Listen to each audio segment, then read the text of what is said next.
ما ازدواج که کردیم عرضم بزرگ شما همون سال اول فرزند اول ما به دنیا آمد. خانم من در دوران شیردهی این طفل 5 جزء قرآن موفق شد حفظ کنه. بعد هر دو درس میخوندیم. جلسه دفاع پایان نامه خیلی استرس داره. یک استرس بدی بیشون وارد شد که بعد از جلسه فوراً رفتیم بیمارستان. بچه دوم ما به دنیا آمد. شد چند جزء؟ شد 10 جزء. فوق لیسانس قبول شد. از جلسه دفاع پایان نامه فوق لیسانس ما آمدیم بیرون، با عجله رفتیم همین بیمارستان ولی از بچه سوم ما بدونیم. آج خانم 30 جزء حفظن دیگه، درسته؟ 6 تا بچه دیگه فعلا. اینه که جلسه دفاع دکترا شد.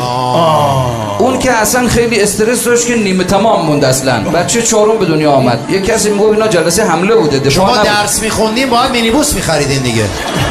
خدا رحمت کنه شهید رئیسی گفت هر کس بچه پنجم بیاره ما 150 تومن وام میدیم. وامم گرفتیم. آره فهمیدم. شد چند جز؟